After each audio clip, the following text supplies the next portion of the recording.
我代替嫡姐嫁给他命不久矣的未婚夫，新婚夜就被冷落，成了家族笑柄。后来家族败落，嫡姐抱着夫君的腿梨花带雨深情告白：“世子，求求你，季家已经败落了，我心里一直只有你啊，让我留在你身边好不好？”你父亲为你谋了一门好婚事，到时候吃香的辣的，可别忘了我这个当娘的。行了，拿了钱赶紧走。10两银，我的命就值这10两，恰好够他买下那只看中已久的珠钗，换他回洪秀照做头牌。二小姐，您自幼因为八字弱，被养在庄子里受苦了。如今老爷接您回来，那是让您回来享福的。父亲是五品主事，嫡母门第高贵，嫡兄和嫡姐都是人中龙凤，而我真的能在这里享福吗？虽然嬷嬷的话不可信，可我对她总还抱着一丝期盼。我是她的骨血，她应当会稍稍眷顾我吧。长得如你生母一般狐媚，当初若不是她用尽手段算计，我又岂会犯下那种大错？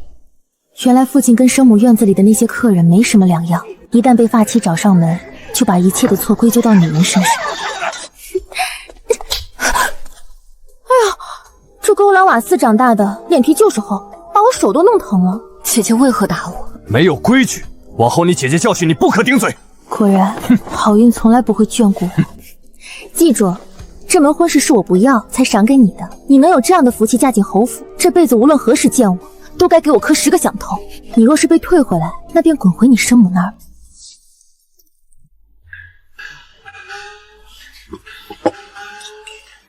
一拜天地。订婚时是季家高攀，那时的世子聪慧绝伦，可后来侯爷战败失踪，背负叛国之名，安妃惊吓过度一尸两命，世子也在此时落水毁了身子。父亲舍不得亲生嫡女，才将我认回。反正只要有个季家女儿嫁过来，就能搪塞。刚才清点嫁妆，瞧着箱子抬进来不少，掀开一看，全是些不值钱的破烂玩意儿。可不是嘛，好歹也是5品官家的千金，我还是头一次见嫁妆里塞50斤白面的，真是开了眼了。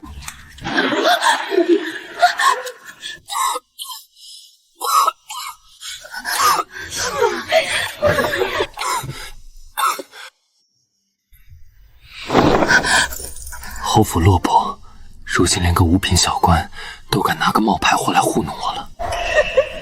你若是被退回来，就滚回窑子吧。我的确是季家的女儿。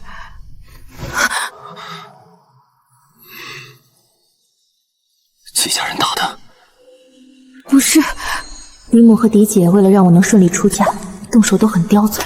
这些明显的旧伤，全都是生母打的。都是你！若不是生了你这个贱种，败了我的身材相貌，我早就是洪秀昭千万人捧的头牌了。不能哭，哭就会被打得更狠。早些歇歇吧。他一定也是厌恶我这满身的伤疤，嫌弃我出身卑微，所以连碰都不想碰我吧。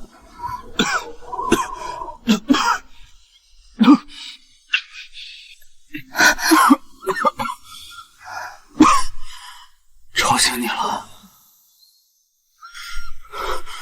我去书房睡。外面夜深路重的，你不要命了吗？再说新婚夜你就去睡书房，传出去，我以后便真的无地自容了。我本不愿成婚误人，可实在不忍看着母亲苦苦哀求。我命不久矣，我们若无夫妻之实，将来你说不定还能再许个好人家。将来，像我这种被亲娘卖了2次的浮萍，哪里还会有什么将来？听老人家说，咳嗽多半是因为受了凉。我自幼火气旺，咱们就这样睡吧，或许也会舒缓些。他身上怎么这么冷？冷得像块冰，又凉又硬。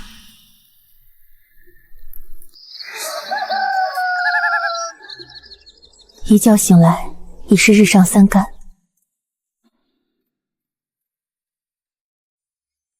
怎还想没醒？要不老奴去看看。玉英难得睡个好觉，莫要吵醒她。那季家此番真是太欺负人了，不知从哪里找了个庶出的女儿塞过来也就罢了，送来的嫁妆还如此寒碜，满京城都瞧着呢。想必这孩子在娘家也从未被重视过，吃了不少苦。既然进了门，便是缘分。吩咐下去，往后府里上下不可来玩新夫人。母亲，请用茶。好孩子，去吩咐厨房，今日的燕窝多煮一盏，给新夫人也补补身子。这是怎么弄的？管家，快去回春堂买玉容膏，挑最贵的拿，看看能不能消了这疤痕。母亲，不必了，这些都是陈年旧伤，不值当的。你叫我一声母亲，便也是我的孩子。自己的孩子受了罪，怎么就不值当？钱财乃是身外之物，这人啊，才是最要紧的。傻孩子，起来吧，快尝尝，这是你舅舅刚送来的。凌云，你便依了母亲吧，她平日里啊，就素来花钱买。你这个没良心的东西，为了哄媳妇儿，竟拿你亲娘开笑。我原以为在这没落的侯府，日子定是压抑敏感的，却万万没想到婆母如此豁达，夫君又这般心软良善。难道是老天爷终于开始眷顾我了吗？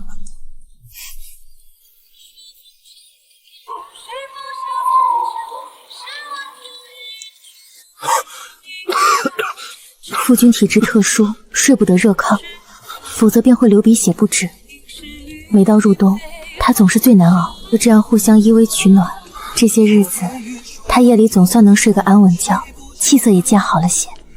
今日是回门之日，门口停着马车，婆母正张罗着回门礼。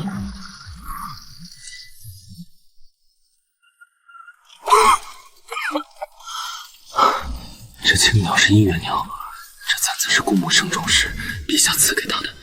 今日你带着它去城城场面。夫君，快上车吧，雪越下越大了，别误了回门的时辰。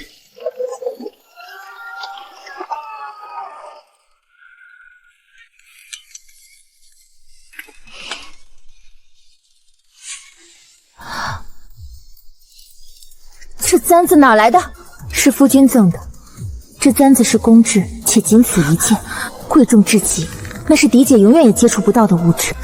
别以为带个宫里的簪子就真的飞上枝头了，野鸡就是野鸡，这辈子都成不了凤凰。我可听说了，你们成婚这3日连房都没同，看来世子根本就看不上你这副昌门身子。你说，若是这御赐的宝贝簪子碎了，世子会不会气得当场休了你？我的簪子！哎呀，妹妹，就算你怨恨世子不与你同房，也不该拿这么贵重的簪子出气啊！如今簪子断了，可如何是好？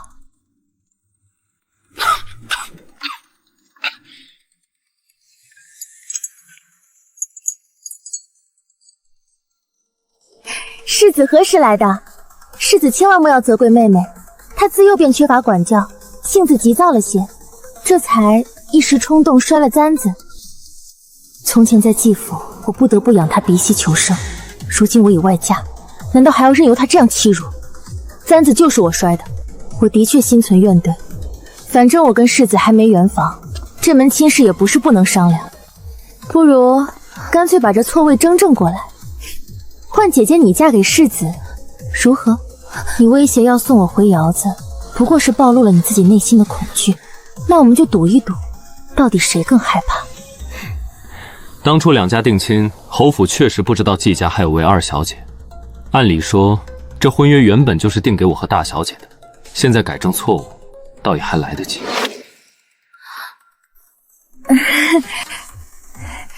世子爷说笑了，您跟妹妹都拜过堂了，这名分已定，哪能说改就改啊？可你妹妹连我送的信物都摔了，看来是真不想要这门亲。其实那簪子是我不小心摔的，不关妹妹的事。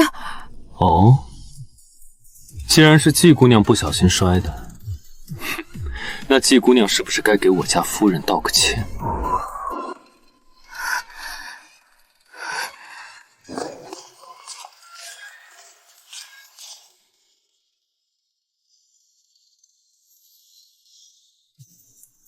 刘云，你真是越发不懂事了。你姐姐素来有些孩子气，凡事你这个做妹妹的也不知让着点儿。风大雪急，世子这身子骨还是早些回去歇着吧，免得在我们季家出了什么差池，到时候我们季家可担待不起。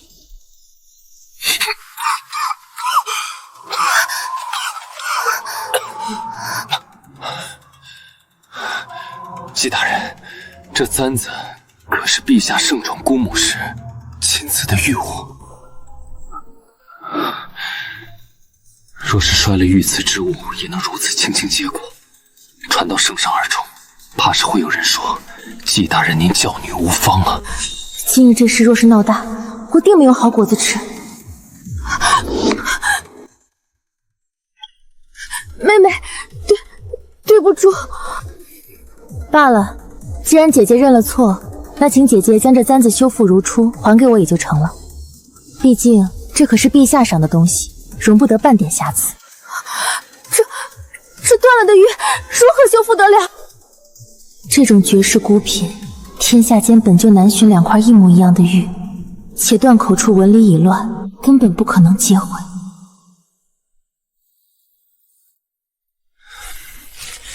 这里有200两银子，拿去，你自己想办法处理这簪子。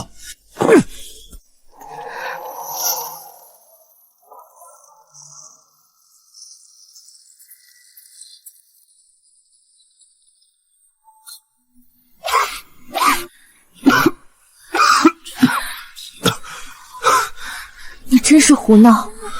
明明身体这么弱，为什么要顶着大雪专门跑这一趟？自然是要给我家夫人撑腰啊！终究是我太弱了，若我再强些，方才便能让你指着你姐姐的鼻子痛痛快快骂一顿了。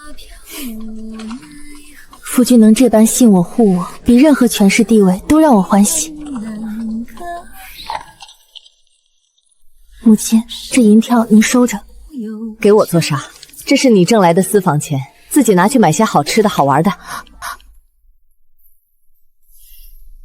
是我没用，没护好姑母留下的那只御赐簪子。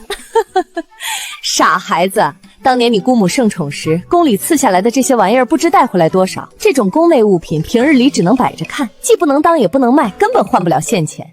你下回再回娘家，多带几样显眼的，再摔碎几个，咱们就好多换点现钱回来，那才是实打实的好处。还能这样操作啊？后来我果真如婆母所教，穿金戴银的回去晃悠。可惜嫡姐那胆子也太小了，虽然气得咬牙切齿，却再也不敢伸手乱摔。唉，真是可惜了，让我白白错过了一项好进账。入府久了才知，婆母本是商户女，当年公公打仗沉死被她救下，两人结为夫妻。公公一生从未纳妾，对她宠爱至极。可惜侯府没落，如今应酬极少，同街显贵家宴，甚至连张帖子都不屑往这儿递。师傅，安国侯府与咱们国公府就隔了一堵墙，怎么没给他们家下帖子啊？哼，下什么帖子？安国侯至今生死不知，那个世子又是远近闻名的病秧子，指不定哪天就2腿一蹬没了。这家人这辈子都不可能有重喜了。依我看，这安国侯府过几年还在不在都两说，根本没有结交的价值。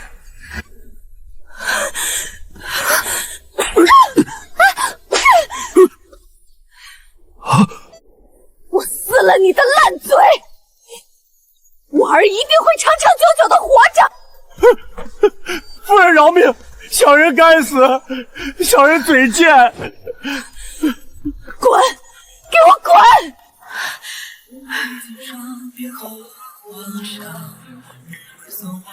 玉英这孩子打小就过目不忘，13岁那年她便中了举，是咱们本朝最年少的举人。可惜后来身子的坏了，6年前她去科举会试，结果才考了1场，就当场立志为国为民，都是我这个当娘的不尽职，当初没有护好。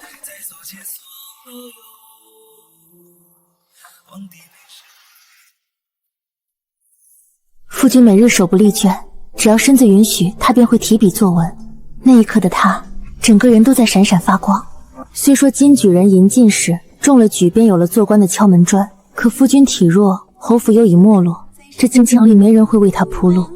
他心里应当从未忘记过幼时的抱负吧。既然做了他的妻，我定要全力相助。夫君，咱们后年也去考会试吧。我的身体怕是不行。离考试还有1年多的时间，咱们好好将养身体。夫君，我相信你一定可以的。那我便去。或许只有我立于朝堂之上，才有机会为父亲求得一个真相。这些年公公在战场失踪，人人都骂他是卖国贼。陛下虽未定罪，可对侯府的冷落却字字扎心。我知道夫君心里始终憋着一口气，想为父亲证明，也想证明自己。我不仅督促他早睡，还遍寻京都名厨教我做菜。夫君，早些歇息，先把这碗粥喝了。我盯着他，绝不许偏食，顿顿都得进些有营养的粥肉。世子这脉象比从前有力多了，这一关算是熬过去了。若是能一直这么稳住，再活个10年8载也未可知啊！谢天谢地，谢完神佛，谢祖宗。流云，这都是你带给侯府的福气啊！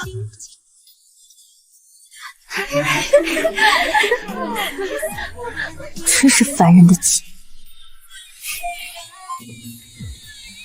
打那以后，我便再也不肯让他陪我出街了。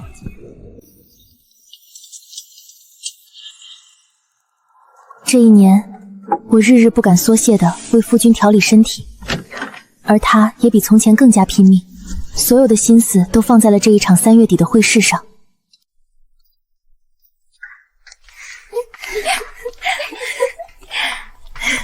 哟，我倒是谁呢？这上好的墨给那个病秧子使，岂不是暴殄天物？别到时候还没进贡院的大门，人就先晕死在半道上了，那才叫丢人现眼。就是啊，年少成名又能怎么样？如今也不过是个庸庸碌碌的药罐子。世子夫人，别做梦了，京都人才辈出，这会试的名额怎么轮也轮不到他那个半死不活的人。夫君或许不是你们口中的经世之才，但比起你们这群只会冷嘲热泼、落井下石的小人，他要强上1000倍万倍。不到黄河不死心，那你就且等着看吧。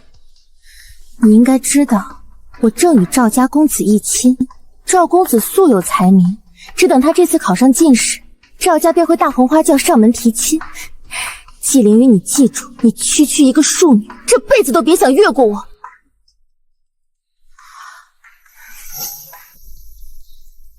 赵公子，你来了。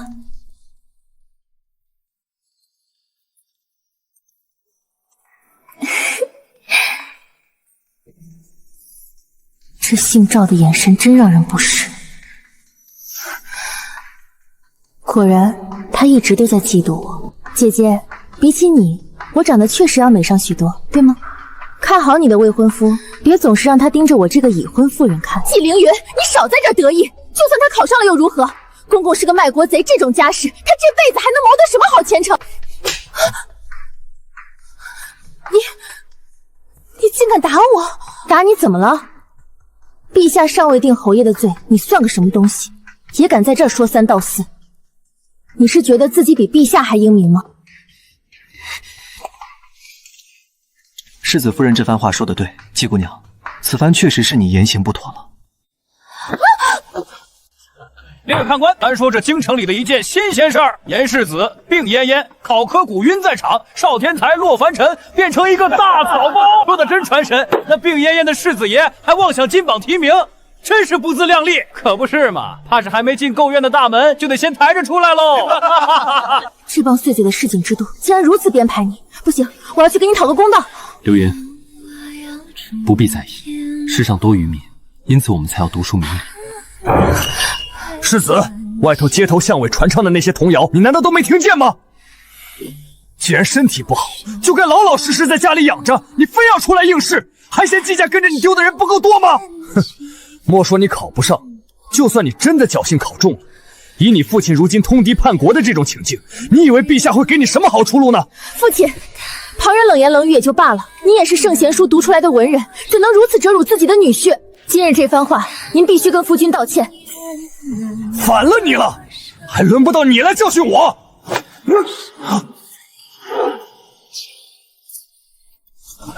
季大人，刘云现在是我的妻子，她如今是侯府之人，你从前未尽过一分做父亲的职责，此番也轮不到你来管教。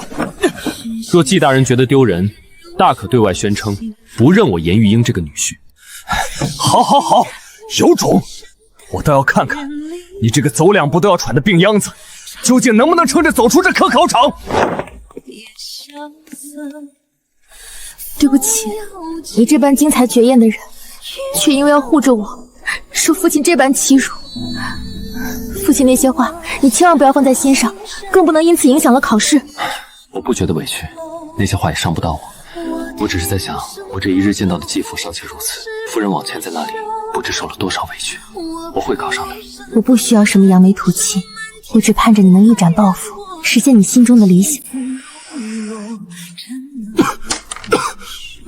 父亲的话说到了重点，这种天气对夫君来说简直是折磨，空气潮湿寒冷，他的渴疾一天比一天重。会试一共3场，每场要在那个吃喝拉撒都在其中的小小格子间里待足3日，这不仅是考才华，更是在验体魄。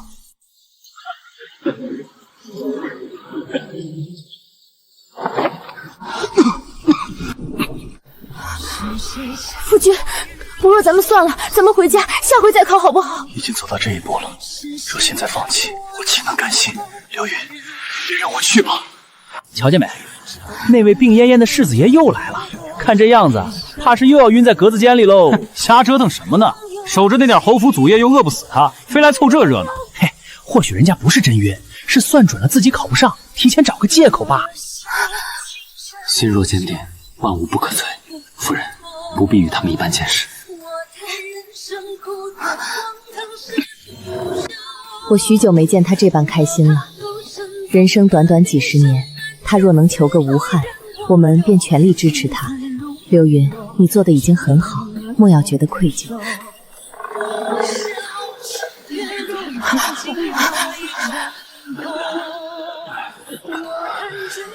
刘云，为父打完了。夫君。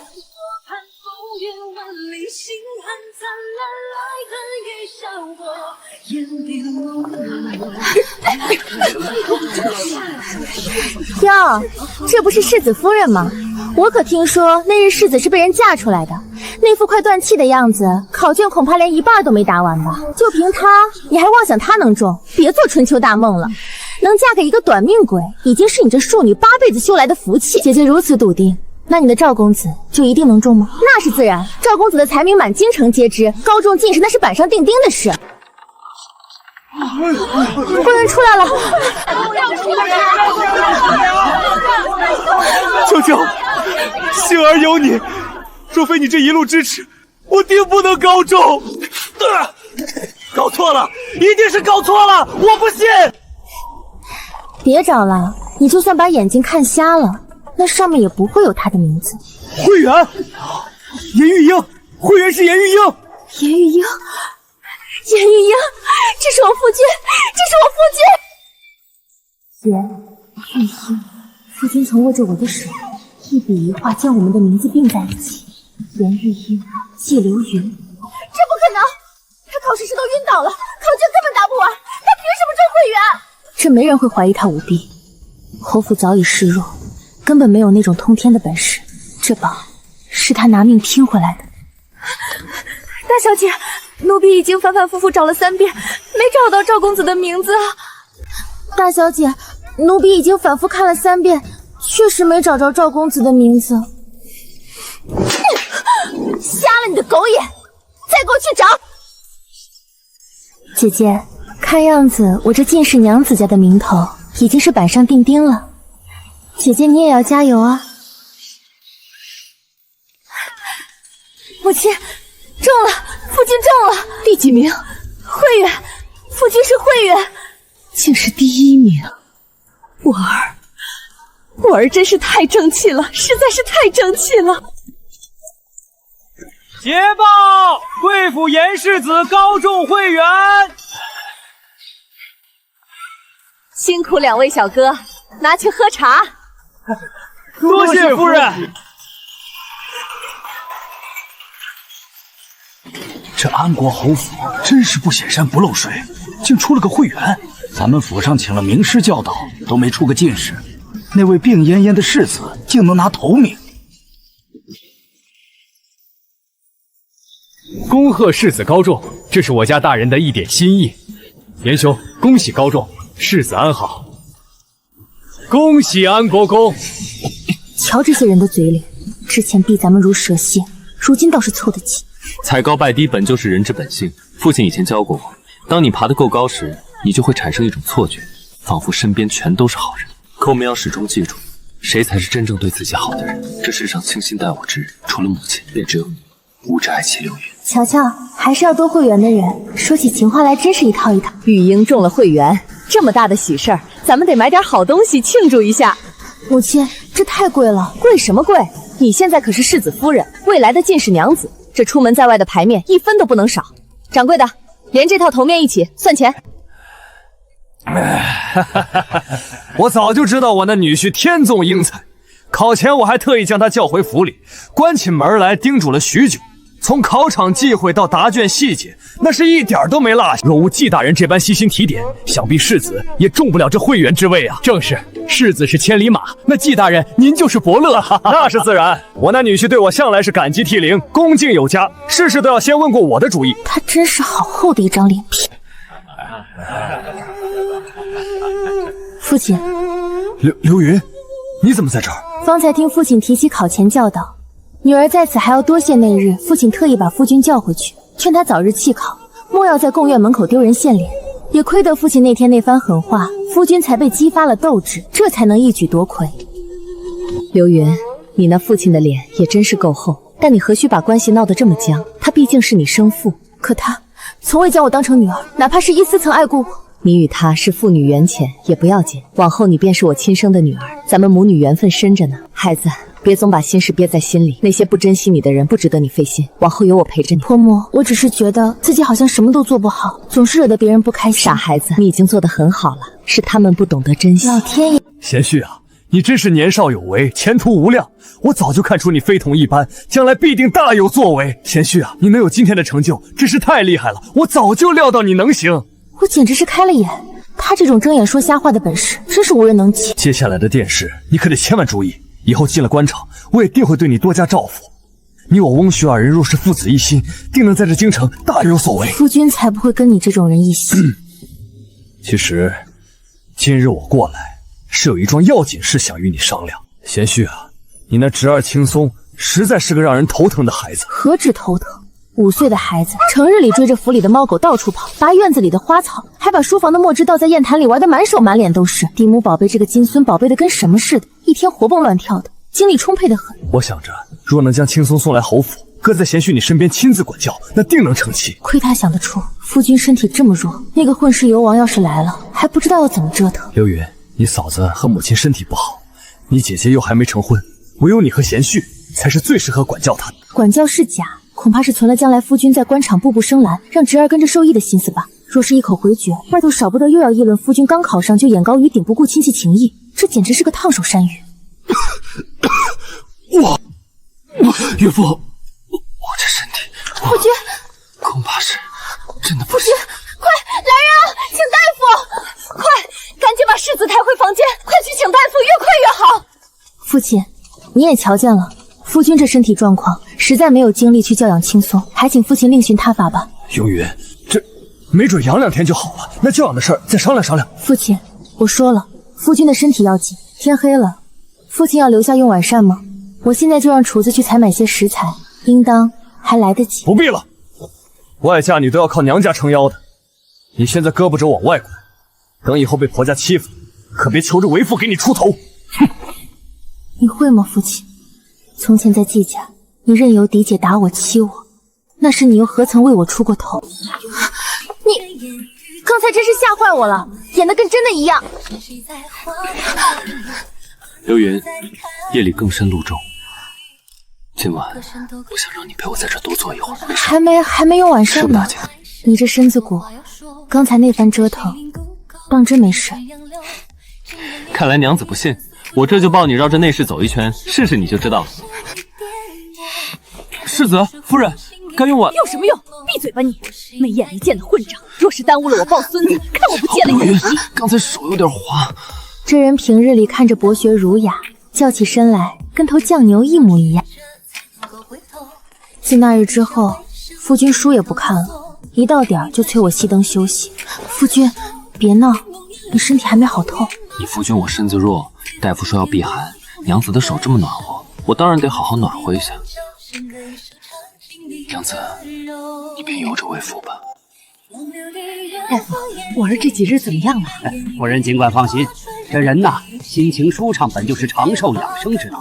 世子如今这脉象比前些日子厚实多了，足见这段日子。大夫当初怎么不早说？夫君，大夫叮嘱过要静心调养。大夫说了，要顺心。你这人怎么净说些歪理？大小姐，赵家已经送了聘礼，赵公子的祖父是3品的户部侍郎，老爷说这是您高攀了。高攀？便是嫁给3品官家又如何？那季流云现在是侯府正妻，如今满京城都在传严玉生中的会员，凭什么那个季流云，凭什么始终要压我一头？关于江南水患，尔等有何见解？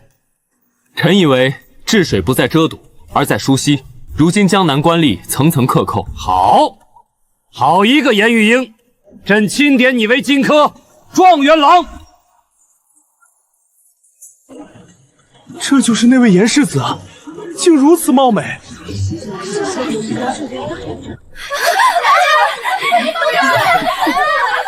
多谢各位厚爱，严某已有爱妻。状元郎，我不求名分，便是与你当妾我也愿意。不愿做通房，只要能进侯府；不愿为婢女，只求侍奉左右。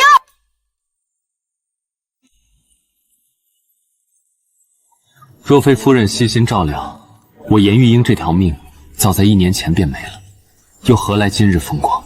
我严玉英此生绝不纳妾。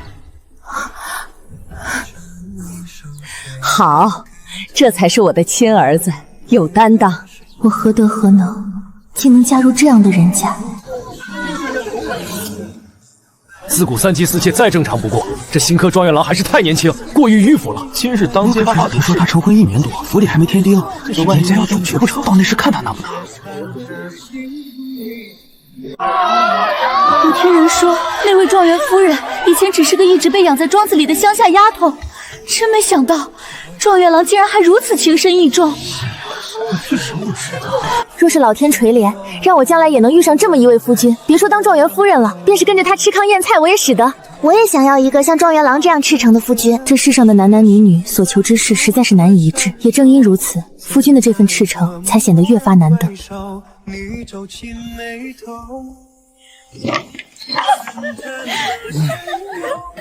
哟，没成想竟然能在这儿遇见妹妹，这当真是天大的缘分呢。既然碰上了，不如进来坐下，陪哥哥我喝上一杯。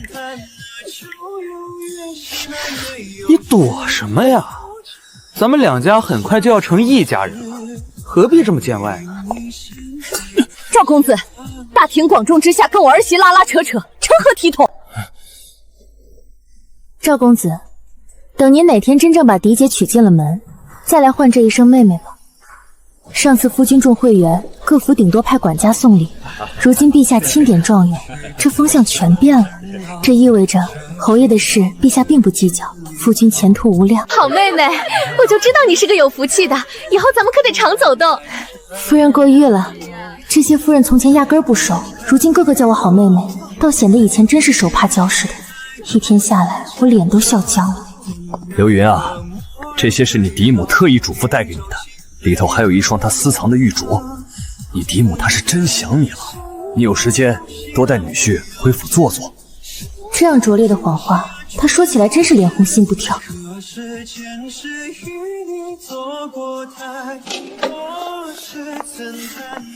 我这一番良苦用心，你们夫妻竟然半点不领情。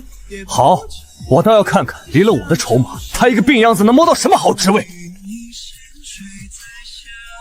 父亲刚才气冲冲的走了，到底出什么事了？还是为了授官的事。按例状元多受翰林院编修，可父亲已经私下替我答应了赵侍郎，想让我去户部。户部正好有缺，赵公子的祖父又是侍郎，他是想让你过去做他的左膀右臂吧？我拒绝了。我虽明白他的好意，但我只想去兵部。去了兵部，才能接触到当年的边境军机，才能查清侯爷叛国的真相，这才是夫君考取功名的初心。只要进了兵部，我相信真相定能水落石出。然而，还没等来正式的授官，南方的天就变了，洪水冲毁了一切，无家可归的流民如潮水般涌向京都，灾难正一步步逼近。母亲，城里市州的家数多，不差咱们这一口，可这些进不了城的流民，才是真的随时会饿死。还是你想的周全。这些日子，官府也焦头烂额。若不是咱们拉来这些油布和稻草，这多雨的春夜，他们怕是熬不过去。多谢侯府菩萨。这日子虽然艰苦，但只要能活下去，总归是有盼头的。严玉英，尔等三人今日荆轲表现卓越，如今江南水患严重，正是朝廷用人之际。800里加急军情，北敌集结30万大军，正朝我朝边境压境而来。另有密报，北敌大军之中的副将，其形貌与失踪数年的安国侯有8分相似。安国侯，那个消失了6年的卖国贼，竟然在北敌军中，难怪这些年寻不到尸首，原来当真是投敌叛国了。这些年公公叛国的传言从未断过，可谁也没有证据。此时这道军情，对夫君来说，无疑是毁灭性的打击。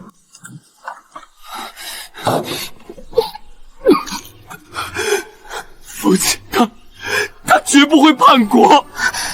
夫君，我信你，能宠爱出身平常的妻子数年如一日，能教导出如此聪慧良善的儿子，能为大楚拼得满身伤痕，我那素未谋面的公公绝不可能是个坏人。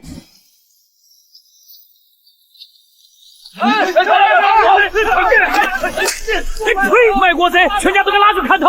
亏咱们以前还夸那世子是天才，我看是狼崽子才对。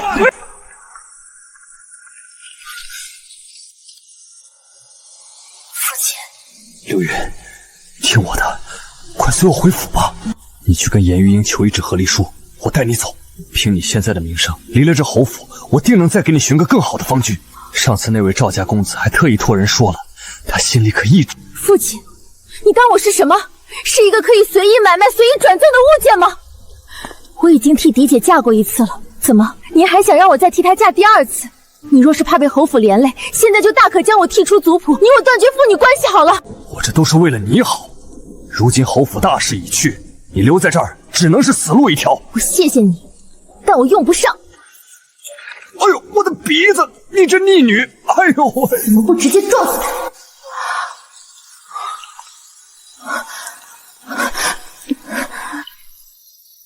刘云，我们和离吧。你说什么？你闭嘴！我父亲要带我回去，不过是想把我当成个物件送给赵公子，我在他眼里根本不是人。若不回季家，我也可以想法儿为你安排其他去处。我不走，你既然相信侯爷，我也相信你，你我夫妻一体。如果你非要在这种时候赶我走，我即刻便吊死在这棵玉兰树下。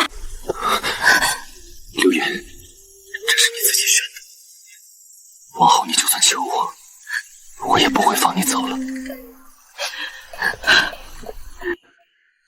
母亲，咱们走吧。哎，走。哟，两位夫人，这急吼吼的，莫不是想跑路吧？放肆！我们是去城外给难民施粥，此事已持续数日，你去打听打听便知。哼，谁知道是不是你们瞒天过海的计策？上面有令，不能放你们出去。大人，这都过午了，城外那些流民还等着吃这口救命粮呢。哼，卖国贼的家属，谁知道你们是不是想投奔北狄？老实待着吧，京都的大门可不是给叛徒开。见过张大人，卑职正拦着这侯府的车。世子如今人在何处？夫君正在府中处理家事，我与母亲出城施粥。放行，大人，这可是安国侯府的人。陛下尚未下旨限制侯府家眷行踪，你凭什么私自阻拦？出了乱子，你担待得起吗？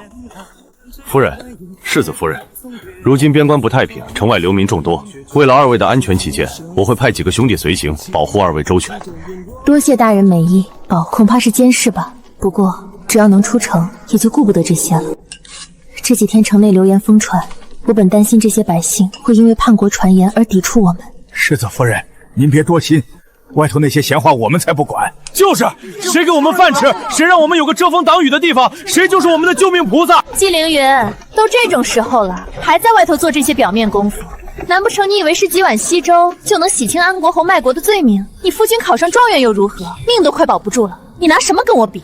我现在可是赵家的座上宾，而你不过是个将死的囚妇。我从未想过要跟你比，是你一直将我当成假想敌。查完了，赶紧走。城内高门对我避之不计，城外流民却将我奉为神明，这一墙之隔，当真荒唐。给我也来一碗。碗呢？没带。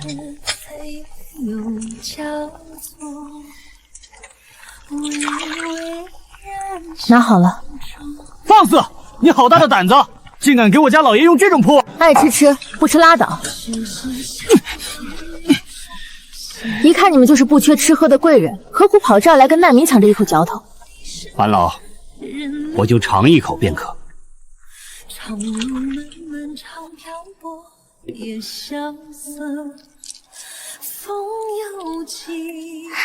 谢谢。我看城内那些大户吃的都是白面馒头、白米粥，可你这儿……贵人，你不要在这儿多管闲事，这种时候能有口热乎的吃就不错了。红薯配杂粮，我们当了一辈子庄稼人，干活就是他这么实诚东西。是啊，能吃上就行，那白面过一辈子都吃不上几回。1斤白米能抵5斤杂粮，1斤白面能换10斤红薯。贵人，这种时候让更多人能活下来才是最要紧的。且边关战事在即，如今京城的白面和白米是什么天价？贵人可知？这又是何意？那是做的记号，怕有人反复领，白占了别人的配额，必须做个标记才稳妥。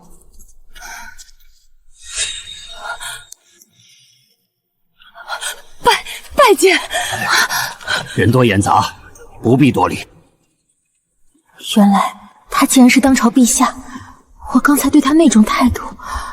尔等不必惊慌，你们是在这城外做好事，朕岂会怪罪？如今京城人人都在传侯府叛国，连朝堂上都议论纷纷，你们想必受了不少委屈和为难，怎么在这种时候还要坚持做这些？陛下，因为我们答应过这些百姓，只要侯府还有余粮，便会一待，直到他们熬过这道坎。夫君曾说过，做人言出必行。陛下，若是来日陛下真要治侯府的罪，臣妇不敢求饶，只求到时将没收的财物全都用于救济这些流民。侯府如今还能剩下多少财物？旁的金银到当年得宠时，给臣妇赏过一些首饰，若拿去换了，应当还能换回不少救命的银钱。陛下，安国侯投敌，其罪当诛，臣请陛下立即拘禁侯府满门，必要时刻，他们母子3人便是钳制那逆贼最好的筹码。我早知父亲冷酷无情，却万万没想到，为了彻底摘清他自己，他竟然能狠到这种地步。看着我落难，他笑得如此开心。愚蠢的女人，若是侯府真的通敌，身为姻亲的季家，难道仅凭一次大义灭亲就能全身而退吗？世子夫人，这些是陛下吩咐送来的，这吃穿用度若是有什么短缺，尽管向老奴开口。流云，别想了，如今左右无事，你不是一直嚷着想学写字吗？不如借着这个机会，我亲自教你。流云，莫怕，正因为我们可能随时会死，所以才更要好好享受当下的每一刻。死其实也没什么可怕的。我说啊，外头为了打仗的事儿都快闹翻天了，这京城眼看都要不保，你们倒是有闲情逸致在这儿练字，真是够有劲头的。怎的？陛下是让我们今天就掉脑袋吗？那倒还没听说。既然脑袋还在脖子上，那活一天就得赚一天，在这等死也是死活，我自然是要好好活着。去，给牢头带个话，今日我想吃红烧肉。在生母眼里，永远只有花红柳绿，根本无暇顾我。她每日描眉画眼，在灯火通明的楼里迎来送访，不曾关心我一句。如今这地牢虽然见不到天日，可我心里却是五彩斑斓的。吃吧吃吧，也不知哪来的福气，牢头还真给你们弄来了。好香！流云，快趁热吃一块。快吃吧。好。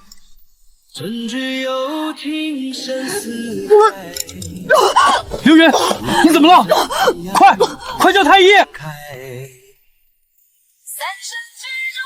少夫人这脉象，倒不是因为这牢里的环境所致，那是为何？恭喜，少夫人，这是有身孕了。我脑中隆隆作响，偏偏是这种时候，偏偏在我们生死未卜的时候。刘云，我们不会死的，信我。我们一起加油，一定要保住腹中的孩子。这孩子是个懂事的，定是怕你在牢里孤单，才挑这个时候来陪你。刘云，听娘的话，怀了身子最要紧的就是心境开阔，万不可胡思乱想。每一日都过得极其漫长，可回头一看，我们竟已经在牢里待了近10个月，就连除夕夜都是守着那盏昏黄的油灯度过的。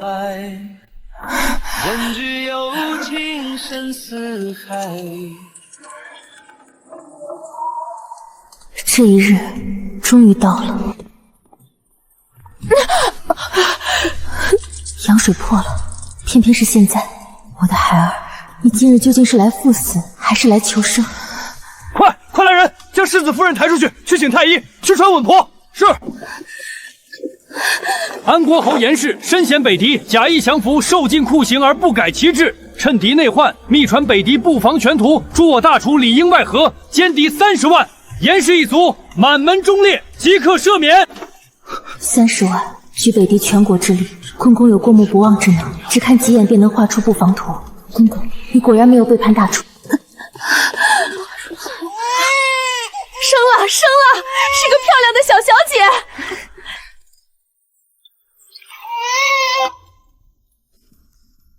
产女之日，10树桃花盛开，此乃吉兆。当此封号圣桃县主。这段日子以来委屈你们了，如今朕总算对严兄有个交代。当年他披撞上战场，朕曾亲口允诺，定会替他照顾好妻儿，只希望他回朝时不会因此责备朕这个老友。公公尚在班书回朝的路上，封赏已至，夫君被钦点为兵部主事、五品官，这是本朝历任状元中授官最高的。陛下有旨，务必要将世子的身体调理好。贤侄啊，打小我就看你非同寻常，如今大难不死，必有后福啊！咱们两家世交多年，贤侄受苦了，往后常来家里坐坐。哎呀，瞧瞧这孩子，长得真像世子夫人，夫人真是美貌端庄，一看就是个大王夫的相。我就说嘛，当初那般境况都能不离不弃，这般嗲的脾气放京都谁能比得了？你又赞了，他们即便不仰着鼻窟瞧我，对我也是疏离客套。如今倒是什么夸人的话都能说出口了，拜访的人络绎不绝。婆母和夫君见我疲于应付，索性替我推了所有探视，让我安安心心坐月子。刘云，你父亲和继母云在门口，说是要见你。这一场仗能赢，多亏了侯爷识破了户部赵赤郎通敌、火烧劣质粮草的阴谋。季家与赵家有姻亲，如今赵家倒台，父亲也被停职在家。他此番能出门，全是借着探望我的名头求了陛下。若当初夫君听他的去了户部，此时我们怕是早已成了赵家的陪葬。季大人，夫人正在歇息，您不能进去。等等小韩，快走吧。怎么生的是个女儿？这可是第一胎。哼，若是个大胖儿子，你在这府里不是更能站稳脚跟，对季家也有利。生个赔钱货，岂不是可惜？陶陶是陛下亲赐的县主，父亲此番大费周章闯进来，就是为了说这些废话。刘云啊，季家因为赵家的事受了牵连，这事想必你已经听说了吧？季家毕竟是你的娘家，我身为当家人，一直被这么拘禁在府里，传出去，对你这个世子夫人的名声也不好听。陛下如今这么重视侯府，你赶紧让贤婿进宫，去跟陛下美言几句。只要他一句话，季家的激禁就能解了，我也能早日官复原职。父亲，您说的可真轻巧。我且问您，您是否真的与那通敌的赵侍郎沆瀣一气，背地里做了那些卖国的勾当？自然不曾，我不过是他的下属，哪能知道他的那些密事？既然问心无愧，那您又急什么？陛下圣明，若您真的干净，他老人家很快就会还季家一个公道。季凌云，你别忘了我可是你生身父亲，为人儿女，你怎能眼睁睁看着亲爹身处刀山火海，自己却躲在这里安逸享乐？你这是不孝！为人儿女要尽孝，那为人父亲就可以眼睁睁看着亲生女儿生不如死，却视而不见吗？父亲可还记得，在那季府里，嫡母为了泄愤，让嬷嬷用钢针一根一根扎进我的脚趾盖里。俗话说十指连心，父亲哪怕没试过，也该知道那有多痛。我那是在血泊里爬到您脚边求您救救我，您还记得您当时是怎么说的吗？您说嫡母罚我，一定是因为我做错了事。您当时甚至连头都没低一下，就那样跨过我的身体走了。今日之果，实乃过去之因。父亲若真的问心无愧，那便老老实实在府里等着陛下的裁决。我是绝不会让夫君卷入赵家这潭浑水里的。你死了这条心吧。流云，过去是为父错了，可你嫡母家门第高，为父在那府里也是身不由己，多有不得已之处啊。我们到底是打断骨头连着筋的血脉至亲，算父亲求你了。只要你这次能帮为父渡过难关，以后季家大大小小的事全都由你说了算。父亲，我那时为了活命，也曾像您这般在雪地里给您磕头呢。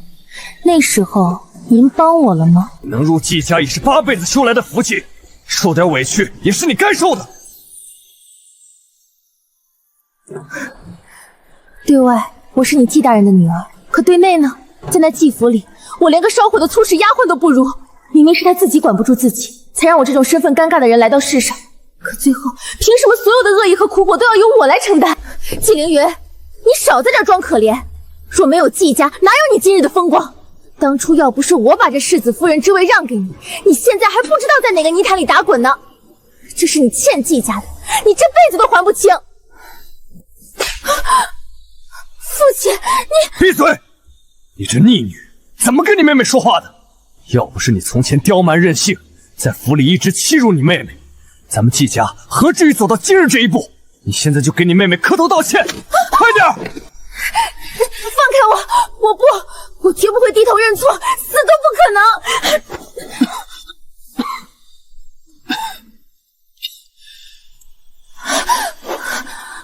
世子，您看看我才是您真正的未婚妻，当初都是季家弄错了。那个季永云出身卑微，身上流着不是正统的血，他根本配不上您高贵的身份。我对您才是一片真心，当初若不是父亲强行阻拦，是吗？当然，只要能跟世子在一起，哪怕没名没配，让我在这府里做牛做马，我也使得。既如此，你妹妹身边正缺个使唤的奴婢，你既然想留下来做牛做马，不如就替我好好服侍她吧。你真当本世子眼瞎耳聋吗？当初怕我命不久矣，便随便塞个人来搪塞婚约，如今看侯府风生水起，便又想来反悔。这世上哪有这样的好事？无论流云是嫡女还是庶女，是在农庄长大还是在勾栏求生，她季流云永远是我唯一的夫人。是我才是名正言顺的世子夫人，是季凌云偷了我的人生，他偷了我的契约。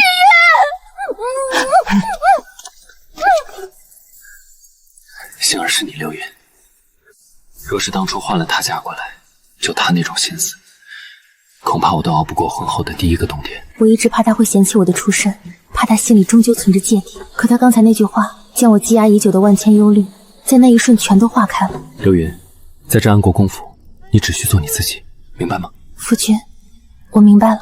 快躺下，你怀胎10月是在地牢那种湿冷地方熬过来的，这亏空大着呢。母亲，我已经做了1月有余的月子了。不行，我特意问过太医，你这身子得做双月子。这2个月你只管安心吃睡，外头的事儿天塌了由我们顶着。婆母为了填补我身体的亏空，坚持让我做双月子，我也正好趁着这段时间，听着外头那些翻天覆地的消息。父亲那边的调查出结果了？出来了。他虽未参与卖国行为，但那赵侍郎曾多次暗示过他，他明知上峰有不利于大楚的心思，却为了前途隐瞒不报。果然如此。圣旨已下，季家削去官职，查抄家产，他这辈子都不得再入仕途。这不仅是丢了官，更是断了季家的根基。至于那个当初被吹上天的赵家，赵家犯的是通敌重罪，已被满门抄斩了。少夫人，您是不知道，我祖父，舅舅，开门！求求你们救救季家，救救慕云吧！大夫人的娘家父亲是4品，兄长是5品。一听说季家出了这事儿，为了保住自己的乌纱帽，那是迫不及待地撇清了关系。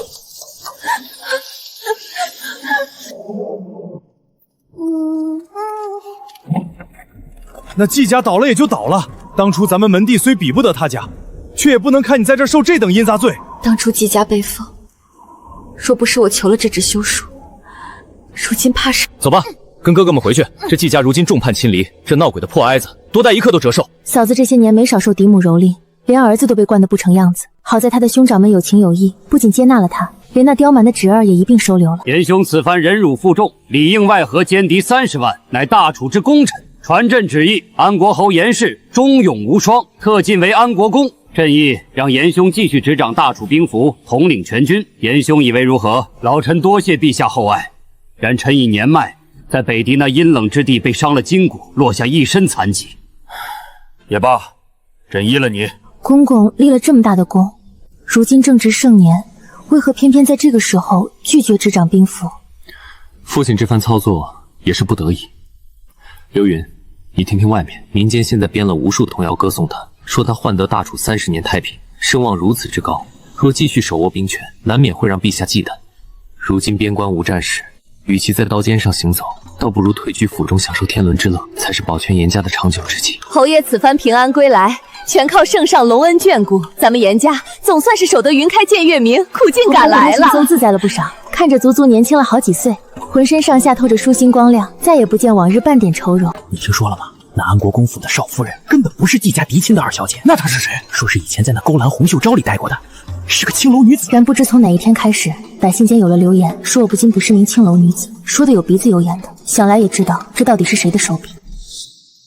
恭喜世子，恭喜夫人，献主百日大吉，这可是圣上亲封的福气。夫人真是旺夫，如今国公圣眷正浓，世子又是状元郎，真是满京城的头一份。季慕云，你女儿就在那儿，你快去相认啊！如今她可是堂堂世子夫人，富贵着呢，你快去求她，你想要什么金银首饰没有啊？那好像是洪秀照当年的姑娘吧？叫什么来着？叫柳云云。就是她，当年还火过半年呢，后来突然就销声匿迹了。没想到再出现老成这样了，该不会这世子夫人真是勾残里生起来的吧？你还别说，那眉眼长得还挺像的。快去相认啊！那是你亲生女儿，难道你连自己肚子里的种都不认识了吗？她叫什么？小名淘淘。挺好，跟夫人你长得真像。这是你的孙女，你怎么不抱抱她？我哪有这么俊、这么有出息的女儿啊！这不是我女儿，你的枪我不能收，这不是我女儿。我女儿早没了，早就冻死在那场大雪里了，早没了！我不要你的臭钱，你把女儿还给我，我只要我女儿。快把这疯妇带下去，别惊扰了贵客。你们这群走狗！季行云，你根本不是我妹妹，你就是青楼女子的孩子。这个世子夫人原本是我的，是我的。世子，你看看我才是你命定的妻子，我们才是天生一对。你快把这青楼出生的女人赶出去！众位听清了，我严玉英此生唯有一妻，那便是刘云。她不仅是我的爱妻，更是这国公府正儿八经的少夫人，不是你一个区区庶民可以随便污蔑的。送官吧。不，世子，你不能这么对我，季凌云，我恨你。